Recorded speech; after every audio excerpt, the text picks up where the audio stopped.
बुद्धिमान केकड़ा। बहुत दिनों पुरानी बात है। एक घने जंगल में दो बड़े पेड़ थे। वो दोनों पेड़ आसपास ही थे, मानो एक दूसरे के पड़ोसी हों।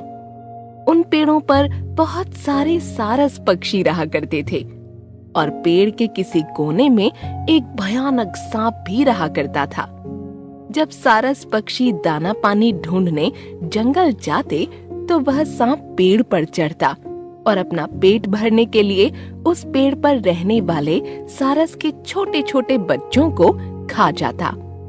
ऐसा अब रोज होने लगा। सांप रोज उन छोटे छोटे बच्चों को निगल जाता और बेचारे सारस पक्षी उसका कुछ बिगाड़ न पाते। एक दिन एक केकड़े ने देखा कि एक तालाब के किनारे सारस पक्षी रो रहे हैं। केकड़ा उनके पास गया और उनसे कारण पूछा। अरे सारस भाई, आप सभी क्यों रो रहे हो? क्या हुआ? कोई तकलीफ है? एक सारस बोला। हाँ केकड़ा भाई, हम एक मुसीबत में फंस गए हैं। हम जिस पेड़ पर रहते हैं वहाँ एक दुष्ट सांप रहता है और वो उसका पेट भरने के लिए हमारे बच्चों को खा जाता है। हम करे तो क्या करे? केकड़े ने मन में सोचा कि सारस पक्षी तो हमारे जाति का भी दुश्मन है। वह हमारे भी केकड़े के बच्चों को खा जाते हैं। क्यों न मैं एक ऐसी चाल चलूं जिससे सांप भी मरे और साथ ही साथ यह सारस पक्षी भी खत्म हो जाएं।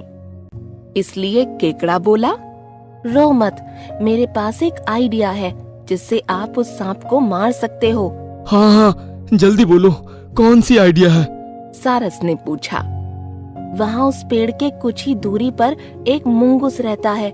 आप कुछ मछलियाँ लेकर उस मुंगूस के घर के सामने से जहाँ सांप रहता है वहाँ तक रास्ते में मछलियाँ डाल दीजिए।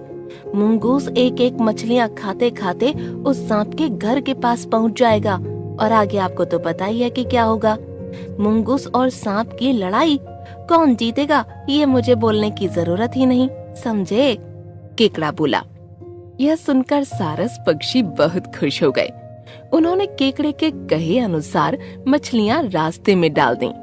कुछ देर बाद मुंगूस आया और एक एक मछली खाते खाते उस पेड़ के पास तक पहुँच गया। उसने वहाँ उस सांप को देख लिया और देखते ही मुंगूस सांप पर झपट पड़ा और आखिरकार मुंगूस ने उस दुष्ट सांप को मार डाला। परंतु सांप को मारने के बाद मुंगूस अपने घर जाने के बजाय वहाँ उस पेड़ पर चढ़ गया।